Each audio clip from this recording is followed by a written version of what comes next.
Doctor, so let's start. The place is yours. You are very, very, very welcome. It's an honor to have you here. You are a great teacher, and I'm very happy to have you here. Remember me, Kanur, and all the treatments I have and all the classes I have to thank you so much. And so I will let you know, and I will let you talk, and I will try to translate. I hope I do a nice translation. So, namaste, the class is yours. Obrigada, gente. Eu só agradeci a ela, porque ela é uma grande professora, uma honra para tê-la aqui, e eu estou muito contente de poder dividir isso com vocês. Eu estava aqui colocando a minha gratidão a ela. Só isso. Então, ok. So, thank you very much. Namaste to everybody. So first of all, let me thank my friend Chris, as well as my former student, for giving me this opportunity to talk about Ayurveda. Because when it's connected with Ayurveda, there is no limitations of talking. So to concise all these informations in 2 hours, I don't know whether it's practical or not, but at least to have a taste of whole of the introduction about Ayurveda. So thank you very much. A professora está dizendo que está me agradecendo, ela falou, agradeço a minha amiga Cris, que me deu essa oportunidade de falar sobre Ayurveda para vocês. E ela disse que 2 horinhas de Ayurveda é muito pouco, ela não acha nem, vamos dizer, se é relevante, mas ela vai tentar fazer o melhor para poder passar isso para vocês. And namaste to everybody. Namastê a todos. Let me introduce myself. I'm Dr. Sapna from Kerala, Kannur. Actually, I studied or graduated from one of the biggest Ayurveda colleges in Kerala, which is in my own hometown, Kannur. And since 1996 onwards, I have been in the field of teaching and practicing Ayurveda. Ela está se introduzindo, o nome dela é doutora Sapna Rajesh. Ela se formou num dos maiores institutos de Kerala, de Ayurveda, e desde 96, se eu não me engano, ela pratica, e ela esqueceu de falar, ela é diretora, junto com o marido dela, da School of Ayurveda em Panchakarma, né, em Kerala, que é uma escola fantástica, que eu tive a honra de estudar lá e aconselho. So along with my husband, who is also an Ayurveda doctor, Dr. Rajesh Devan, we actually started a treatment center called Anjali from 1997 onwards. And people from all over the world used to come for doing detox, Panchakarma treatments. At the same time, they were doing like a walk-in treatment. Looks like. Okay, so we can start again. Desculpa, gente, eu tive que fazer espaço aqui no computador, agora eu já fiz. Camila, você não quer falar com a doutora? Eu vi que você está aí. Ou não? Saiu, não sei. I don't know. She's like, I don't know if she's here. Então, let's go. So anyway, by God's grace, now we have like people coming from all over the world. And all of you have come here together with the same interest of healing. Todas as pessoas, ela falou que ela é muito abençoada porque pessoas do mundo inteiro vão no centro dela e, né, ela recebe muitos pacientes, muitos alunos, e todos nós que vamos lá no centro dela buscamos a cura, né? So connected with healing, the first thing which comes in mind is about God Dhanvantari. He's the God for healing. Quando ela fala de cura, a primeira coisa que vem na mente dela é Dhanvantari, que é o representante da cura. Because in the Hinduism we have hundreds of gods. No hinduísmo, sem deuses, né? Mas o Dhanvantari. So Dhanvantari is the God for healing. So first of all, before starting our session, let us pray to God Dhanvantari. So whoever would like to join with me, you can join. Então ela disse que para começar a nossa sessão, ela vai começar fazendo um cântico, né, um mantra para Dhanvantari. Quem quiser cantar junto, pode cantar com ela. Então, gente, ó, coluna reta, vamos cantar uma. Do they like to join? I will join. Okay. I'm joining you, Sapna. Hi, Sylvia. Oh my God. Hi, how are you? I miss you so much. Happy to see you all. Good So to see Silvia, you. we can join. Probably you also know. Let's sing together. Who knows? Of course. So ready? Yes. Yep. Just to make it easier, I will repeat few words and then you can copy me. So everybody get the chance to recite this mantra.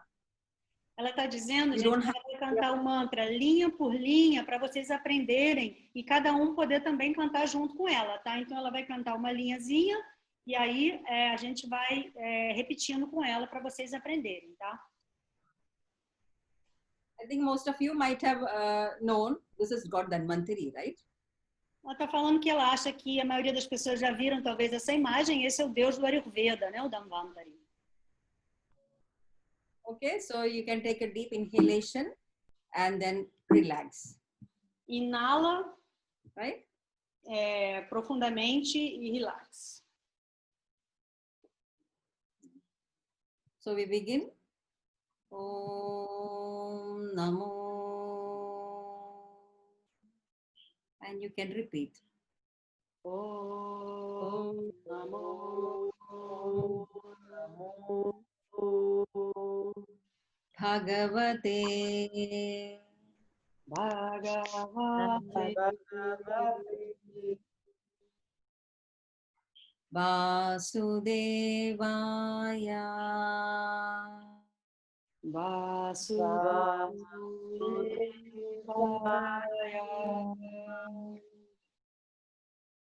Dhanvantaraye Dhanvantaraye Amrita Kalashahastaya Amruta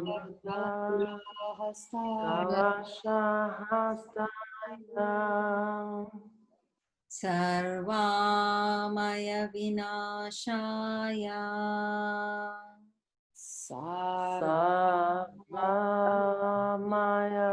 Vinashaya Trailokyanataya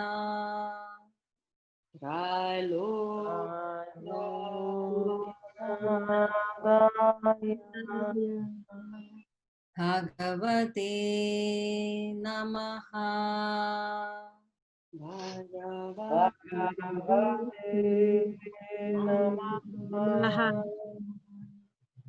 Om Shanti Shanti Shanti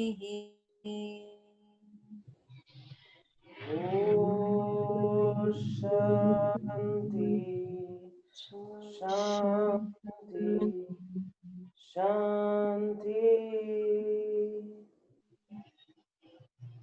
So namaste to everybody. Namaste to everyone.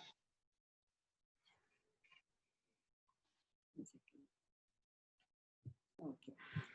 So as you all know, Ayurveda is very popular worldwide. But still, you might have faced this question. Like sometimes you start to describe this word with some of your friends and family members. They might have asked you, what is this Ayurveda? And it was not so easy to make a person understand in short words. So I will start to give you to explain and to introduce Ayurveda for new people who are like very new to Ayurveda. Ela disse que o Ayurveda está muito popular hoje em dia no mundo inteiro, mas que muita gente, quando pergunta, por exemplo, se você é estudante de Ayurveda, alguns familiares perguntam, o que é isso, afinal, Ayurveda? Então, é difícil, às vezes, responder em poucas palavras o que é isso. Então, a intenção dela, dessa aula, é explicar o que é Ayurveda para iniciantes mesmo. É a base, é uma aula básica para dar essa primeira iniciação, tá? Para quem não entende nada de Ayurveda, vamos dizer assim. So it's a very old healing system, originated 3,000 years before Christ, which means it's actually a simple way of living healthily. Ela está dizendo que é um sistema muito antigo de medicina, mais antigo do que 3.000 anos, e que, o que ela falou mesmo? Que 3,000 years of, and then what more? Before Christ. Antes de Cristo. Okay. So which means at that time, people knew how to live a healthy life. And today, most of the things which we do in our daily routine is opposite to how old people used to do. Thereby, we can see the quality of the health is also going down. Ela disse que como o Ayurveda foi inventado há 3.000 anos atrás, antes de Cristo, perdão, lá naquela época, as pessoas sabiam melhor como lidar com a saúde, como ter uma vida mais saudável, que é o contrário, o oposto que está acontecendo hoje, que com a nossa rotina de vida, perdemos essa qualidade de vida. A simple example is, check the quantity of hair on an elderly person's head when they're in the 50s and 60 years old. They have all the hair on the head and not even a single gray hair was there. When I remember my mother in the 50s, she still have, and even 60s, she's having all the hair like black. And when we compare to the new generation, by 20s and 30s, either the hair became gray or they start to get baldness. Or we don't see much bald-headed people now because now we have a lot of artificial transplantations for the hair happening. So of course, with the course of life, we are improving the lifespan, but we can see the quality of the health is going down somewhere. So thereby we have to see how old people have lived and compare to our way of living and see, is it still the same or did something change?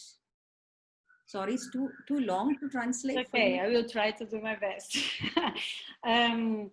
Ela disse que é muito interessante para se observar, por exemplo, até pela qualidade do cabelo das pessoas, que hoje em dia muita gente super jovem já está com o cabelo branco. E que ela consegue se lembrar da mãe dela, que com 60 anos tinha o cabelo bem preto ainda. E que então ela vê através do cabelo, né, até interessante que é um tema do nosso curso, do Beleza Absoluta, cabelos, que a qualidade do cabelo já mostra a qualidade da saúde da pessoa. Então significa que naqueles tempos antigos para cá, muita coisa mudou, provavelmente na rotina e dessa saúde. So simple explanation for Ayurveda is just to know how old people have lived. And it's not only in India, it is actually all over the world. Então, again, the explanation for Ayurveda is what? A simple way of living by older generations. And it's not only in India, it's all over the world. Ela quer dizer que o Ayurveda simplesmente quer transmitir a cura, a saúde, pela uma maneira simples de viver. E não é simplesmente relacionada com a Índia. O Ayurveda ele pode ser aplicado em todos os países do mundo. É a maneira simples de viver. So this vast information of Ayurveda was concised and written down in Sanskrit slokas, where Sanskrit is one of the oldest language. Essa informação do Ayurveda toda veio no sânscrito, no que a gente chama de slokas, né? São informações muito antigas que foram transpassadas. So of course, it's a Sanskrit word, and which is having two words inside. One is Ayu, and the other is Veda. Ela disse que dentro do sânscrito tem então sânscrito, esse idioma, né? Veio então Ayurveda, né? Ayu é vida e Veda é ciência ou sabedoria, né? So if you know the meaning of these two words, it's very easy to explain what is Ayurveda. It's a science of life or knowledge of life. Or Ayurveda teaches how to live a healthy life. Então, ela falando que a gente entendendo essa palavra, a ciência da vida, fica fácil da gente entender o que é o Ayurveda, que é simplesmente a maneira de viver a vida simplesmente. But what is health? Everybody is struggling to become healthy. But sometimes we don't really understand the actual essence behind health. O que é saúde? So actually, when we... O que é saúde, né? Muita gente, aliás, todos nós estamos buscando ansiosamente por ter essa saúde. Mas, na verdade, o que está por trás dessa palavra saúde? So actually, when we went to school, we used to study the general definition of health, especially according to the World Health Organization. Anybody still remember what is health? Então, ela está perguntando se a gente ainda lembra, de acordo até com o que é saúde, né? E de acordo com a definição da Associação de Saúde Mundial, mas assim, perguntando para a gente se a gente sabe, se lembra o que é saúde. So the normal standard definition for health is not a state of freedom from diseases. It is a state of enjoying physical, mental, and social well-being. Então, qual é a definição através da Organização Mundial de Saúde? É essa aqui que ela colocou. A saúde é o estado mental e social de estar bem, né? Mas não estar ausente de doenças, né? Ou enfermidades. Of course, where only physical health was considered to call a person as healthy person. But nowadays, it's not sufficient. So they need this mental and spiritual happiness also.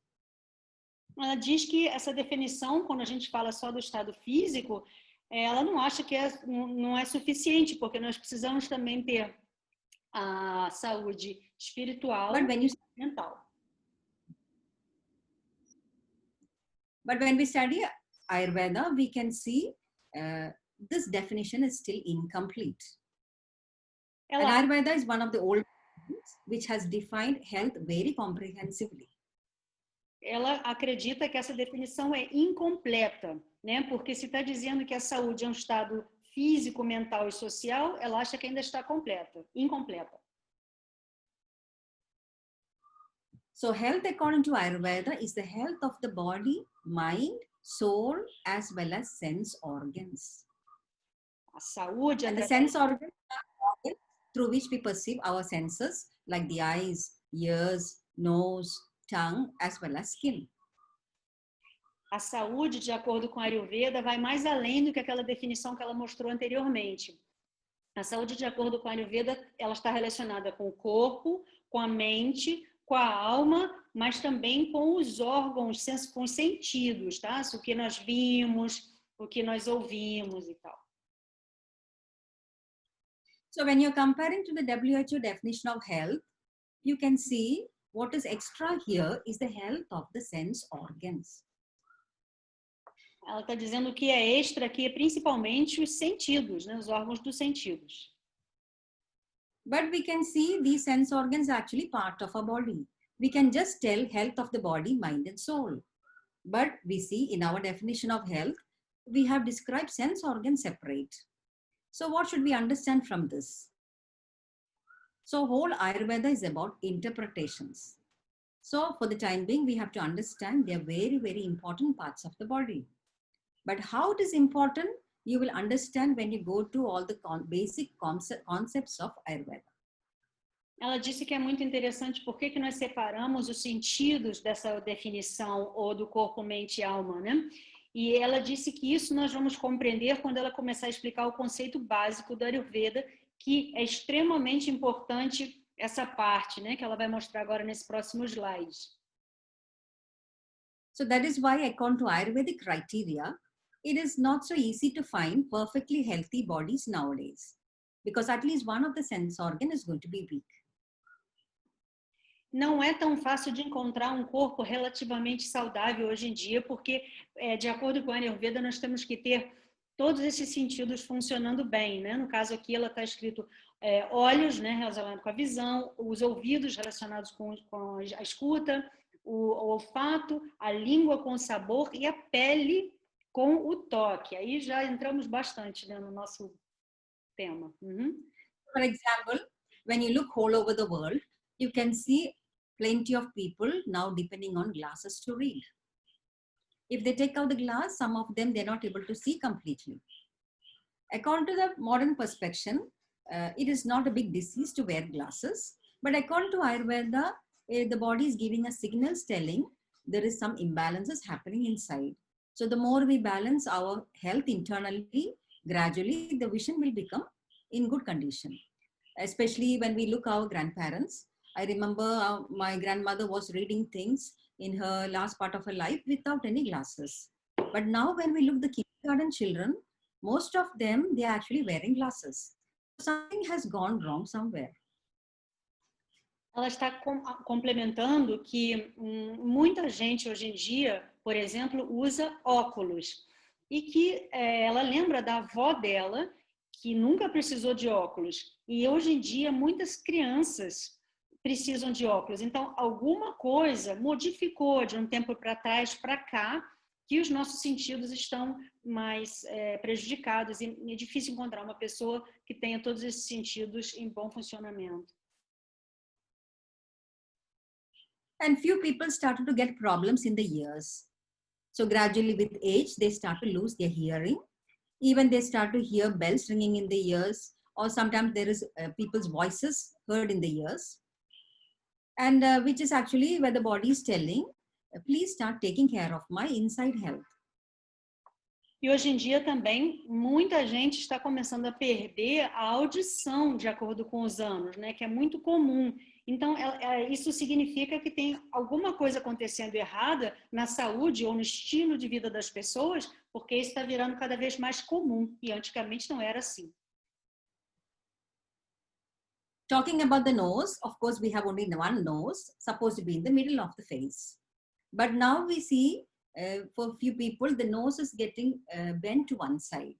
So which means the septum of the nose is getting deviated. Usually these problems come because of some growths coming in the nose like polyps. And some people have a lot of mucus congestions and they tell the nose is blocked. But nowadays we see many patients where when we're asking them if you have any blockage inside the nose, they tell there is no mucus at all and my nose is too dry. And because of this deviation of the septum, they're not able to breathe properly. So difficult to call this body as a healthy body because the body is showing signals through the sense organs.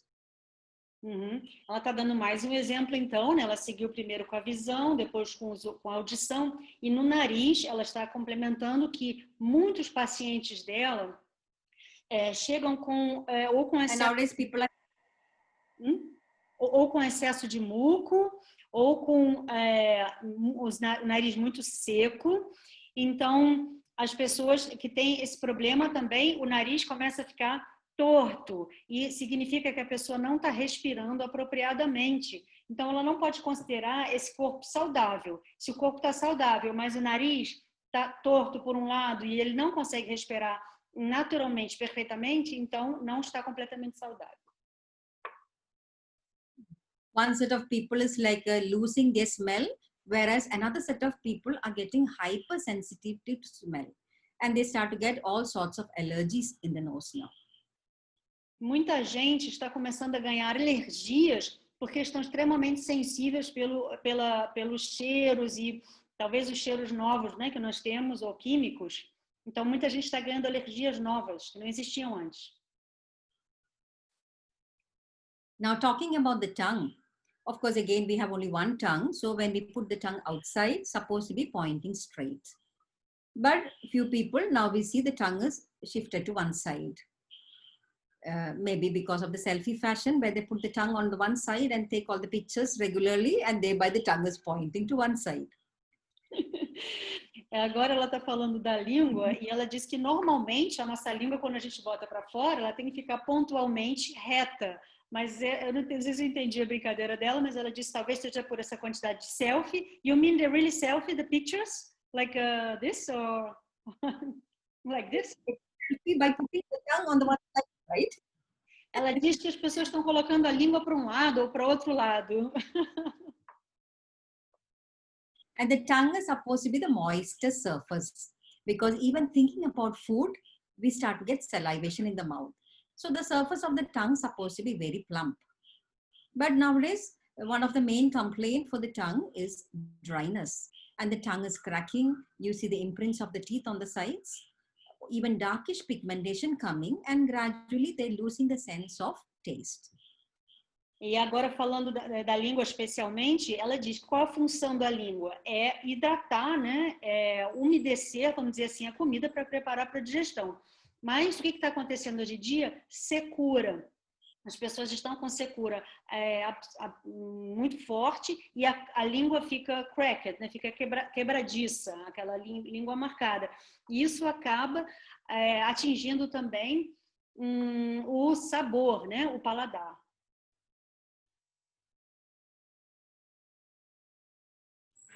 Okay. So usually in our daily routine, our life is very fast and mechanical, and we don't have time to observe all these body parts. So majority of the people are actually not aware of these changes because they didn't have time to look all these parts. Ela está dizendo que é muito interessante aqui, eu acho agora, que a maioria das pessoas dizem que não tem tempo ou não tem tempo para observar essas pequenas partes do corpo. Então, elas não cuidam dessas partes do corpo. So those who are like very new to Ayurveda, this is a very like important information. And after hearing it, they always used to go in front of a mirror and start to look all these signs on the tongue. Ela disse que a gente tem que olhar no espelho e observar esses sinais da língua, né? O que está acontecendo com a sua língua, que espelha a nossa saúde. Now talking about the skin, one of the main complaints of people's skin is the dryness. Usually people always complain to the place, and some of them they complain to the winter season. But when we observe all the people living in a cold country or in the winter season, we can understand that everybody is not suffering with dry skin in those places. So which means it's all signs of aging process. The normal cause for the dryness of the skin is just because of the aging. Ela está dizendo que a maioria dos pacientes delas, as reclamações que ela recebe atualmente, com relação à pele, né? Porque nós já falamos aí nos olhos, nos ouvidos, no nariz, na língua e agora ela entrou para a pele, é a secura da pele. E ela disse que normalmente isso estaria envolvido com uma área de inverno, né? Uma época de inverno, mas que, na verdade, está relacionado então com envelhecimento, um envelhecimento provavelmente precoce. But of course, there are many other reasons for having dryness in the skin. Maybe the type of the food they're eating is not so good and they're exposed to too much cold climate or air-conditioned weather. But without any of these causes, normally when we start to become older, we can see the dryness visible on the skin. Ela disse que tem muitos fatores que podem secar a pele, né? Como, por exemplo, o ar-condicionado, a própria localização, estilo de vida, a comida que você come, né? Claro. Isso tudo vai influenciar na qualidade da sua pele. But now talking about old age, there is no particular age and we cross and we are classified as old. It is only approximate age. Approximately nearing 50s and 60s, gradually the whole body start to become dry. And then dryness is visible outside on the skin as wrinkles. Agora vamos falar então sobre o envelhecimento. O envelhecimento não temos uma data fixa. O envelhecimento pode ser considerado nos 50, nos 60, quando o corpo começa gradualmente a se degenerar, né? E da demonstração básica desse envelhecimento do corpo ou da pele seriam as rugas, né? Ou a secura de pele. But older was a generation, they didn't sit down and cry that they are getting old and I'm having wrinkles coming. But they used to pay attention to their body every single day. So it was actually delaying the wrinkles coming on their skin. Of course, nobody can stop wrinkles coming, but we can delay the speed of the aging process. É claro que a gente não pode deixar de envelhecer e às vezes evitar totalmente as rugas, mas a gente pode sim influenciar nessa velocidade do envelhecimento. But majority of the people are not old yet. They're in the 20s and 30s. Some are even children and suffering with dry skin and all sorts of allergies coming on the skin now.